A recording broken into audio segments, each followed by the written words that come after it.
release Westland Distillery Garryana coming at you. Welcome back to Brolic Whiskey. I'm Metahuman Dave. He's right. He is Metahuman Dave.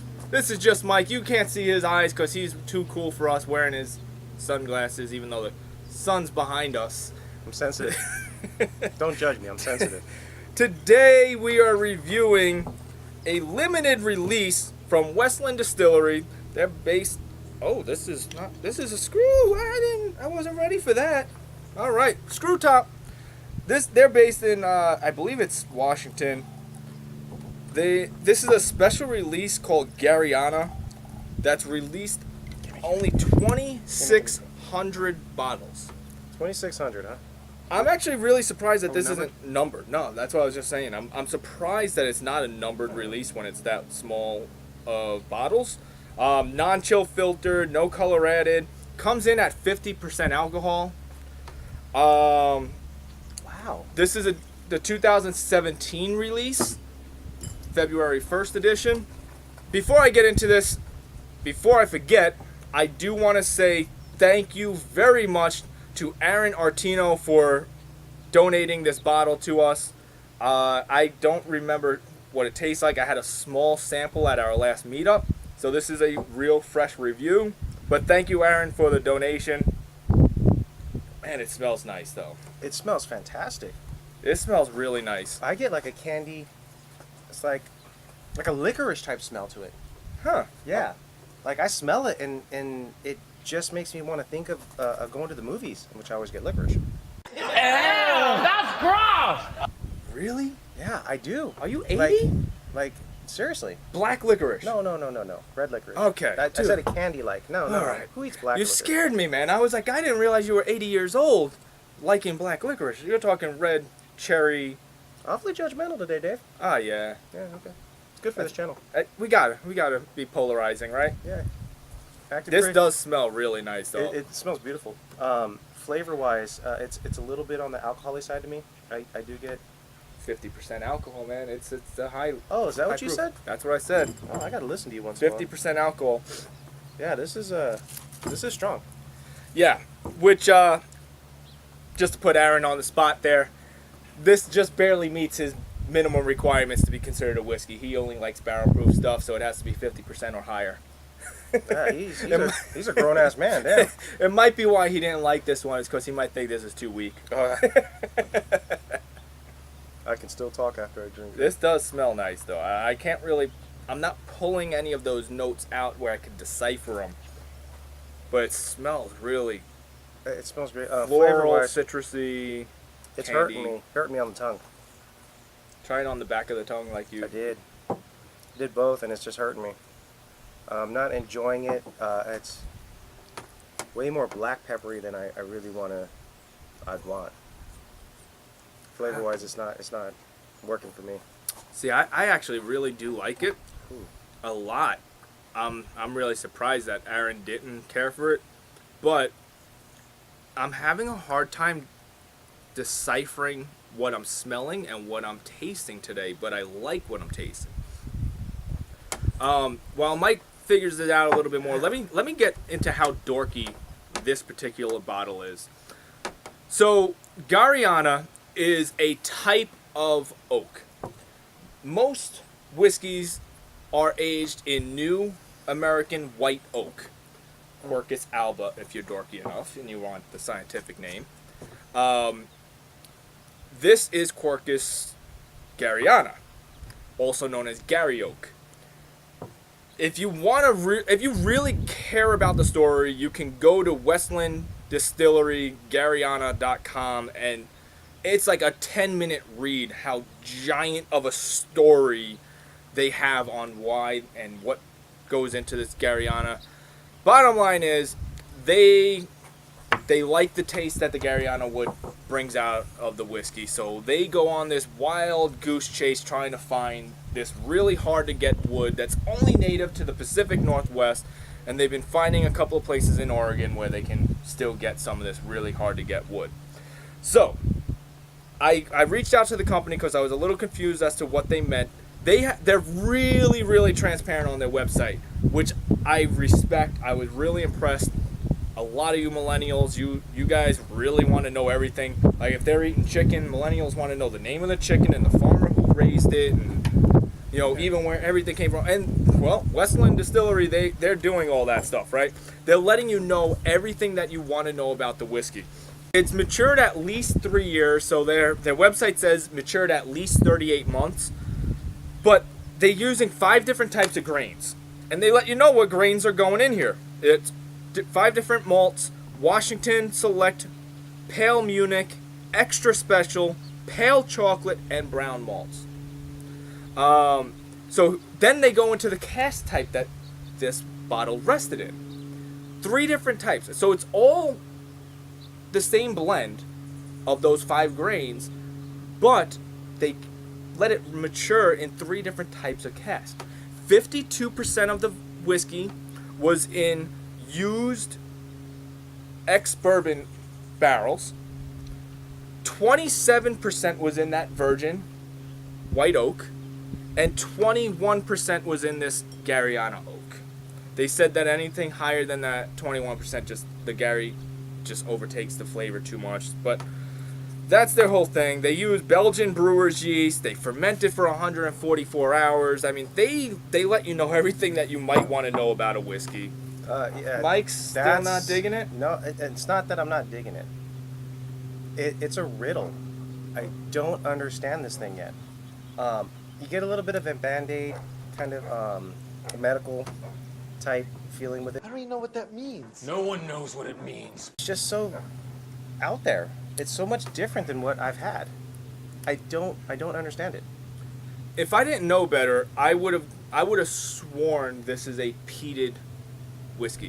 You get that tingle, I yeah. definitely taste peat smoke, but they're not saying that any of that stuff is peated. So I'm confused as to why I'm tasting a lightly peated whiskey I'm if intrigued. it's not. I'm intrigued why it tastes like this.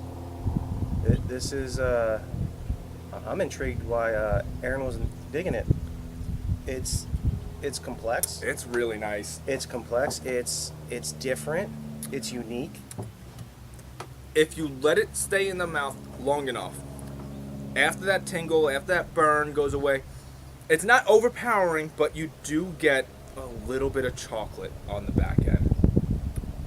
You want to take another sip while I pour for the next one? Because I get a little bit of chocolate towards the back end after the burn goes away, after letting it swirl around in the mouth a little bit.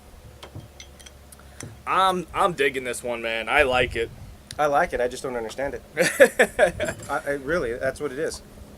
Mike, give a score while I dilute us down a little bit. I'm gonna run it at a 6.5. Okay. It intrigues me so much. I don't truly enjoy it, but it's just so different that I want to drink more of it. I'm bringing it up higher than you because I do like this one a lot. I'm gonna give it like a 7.7. It's a nice, enjoyable whiskey. Again, hard to figure out what I'm smelling. I'm hoping that the dilution pulls out some more of those flavors. Again, at 50%, sometimes a splash of water will pull out some notes. Maybe take some of that alcohol burn off for Mike. It did.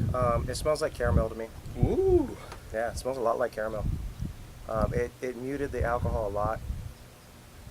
We're also having a very windy breeze right now, so a lot of the alcohol fumes are blowing away as I'm trying to smell it. So Nope, still smells like caramel.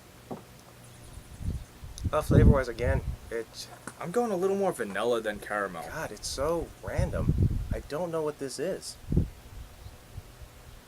Like the water didn't take a lot of flavor away from me. It's still unique. It's still different.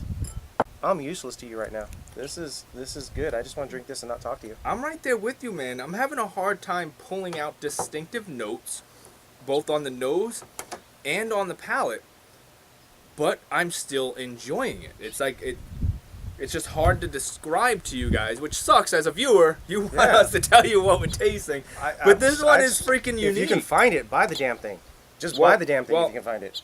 Mike, I did try to do a little research because this was donated to me, so I was just trying to find out how much it retails for. I was having a hard time finding any website that sells it. The only place I did find it was on Bevmo. Bevmo does charge a lot of money for all of their whiskeys, so I don't know if it's a fair price. Bevmo had it for $150. If you get $150 and you want to question yourself, buy this. It's a good whiskey. It's wild. It's so. It's wild.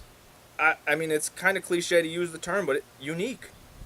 Do you want to taste it again, or do you want to try it a little more diluted? I've got some. I'm diluting it just a little bit more, just to see if it changes the flavors enough, because I don't know what to do with this. it's at 50%. It can afford a little bit lower dilution to try to pull out some more notes. Now I'm getting a little more of that peppery note with this dilution. I diluted it a second time. Ooh, now I'm actually getting a little lemon. Tugging into it. All right. Either way, with or without this extra dilution, I don't know what it tastes like yet. I definitely liked it with a few drops of water so far. Now this is a second dropper full of water. Nope. The second was not called for. Ruined it. It definitely did. Ruined it. So, ignore this last taste. Give it a score based off of the original I'm dilution. sticking with a 7. It's enjoyable. It stimulates. I want to know what it is. I want to drink it. I just want to drink it. It's a damn good whiskey. Yeah. Diluted. It's weird. They taste different, but I'm going to score them pretty close. I do like it a little more neat than I did diluted, so I'm still going to stick around a 7.5 on the dilution. Mike, how'd you do that from all the way up here? I just put the ice on the shelf right here. Ah, damn it. I don't You didn't want to go down to the basement again? No. All right, we're going to try this on ice. 3 ice cubes each. See what happens. Give it a quick little swirl just to cool it down faster for you guys, since you guys don't have 10 minutes of your time that you want us to just let it cool down naturally. So we have to swirl. I'm actually going to cover it this time. Uh-oh. Bitter beer face. Yeah. Aroma's gone. He's not liking it. Oh, he's got that really mean mug face going on. Yeah. Yeah, no. That's kind of weird. No. That is so weird to find a whiskey that's at a 50% alcohol proof or 50% by volume. Tastes good, both neat, tastes good diluted the first time. But ice just does something to this one. Oh yeah, it ruins it. I'm not digging it. We're in agreement harsh. here. We are totally in agreement on that one. It's harsh. It's caustic. It doesn't feel good in the mouth. It doesn't taste good in the mouth. Not good on the nose. This one is not meant to be on ice. No. I know a lot of you beginners are going to see a 50% Yeah. whiskey and think, it's too strong. I need to put it on ice to enjoy it. If you do that, you're going to hate this one. At least my opinion. Yeah. This is the pretty girl at the nightclub. This one with ice is her the next morning when you're trying to sneak out. Yeah. It's not. Don't like it. I don't like it. I don't like it. I don't like it. But I don't like it. I don't like it. I don't like it. I don't like it. What's your score for the ice? Yeah. I'm going 1.5. Yeah, I'm with you. 1. It's like 5, it's pretty 1.5 damn and a half. close. It's pretty damn close to not wanting to drink this. So 1.5. I will say this. It's a really good whiskey. Being that I don't have a whole lot of money to spend, it's probably outside of my price range to buy a bottle myself. Yeah. Although anyone who does donate or gives me a bottle like Aaron did, salute to you, because I really do like this whiskey. Yeah. It's unique. I can't pick out too many notes for the viewers, so I'm sorry. But it's a damn good whiskey. Do not do it on ice. Ice absolutely ruins it. I do respect Westland's decision to be fully transparent about their whiskeys, so keep at it. Look forward to trying some of their other whiskeys. I hope you do as well. But until then, we might possibly be the best whiskey channel you've watched review Garryana and not be able to give you proper tasting or nosing notes. But we liked it. Don't know why. Before we go, just want to give you a little teaser of what's coming up. This is a red Savina pepper. One time it held the distinction of being the hottest pepper in the world until the ghost pepper came out. This was right next to a ghost pepper and a Carolina Reaper, so it might be a little hotter than a red Savina normally should be anyway. But we're crazy enough to beg for your subscription and likes and approval that we're going to do something really dumb. We're going to do the Sam Yang 2-time spicy hot noodle challenge. We're going to try to eat it as fast as possible, so it's going to be a race. But then we eat a whole red Savina pepper. That video will be coming soon, so I hope you subscribe to the channel so that you don't miss that one. And if you're watching that video, maybe you'll pity us enough that you'll subscribe to our channel. The tears will be real.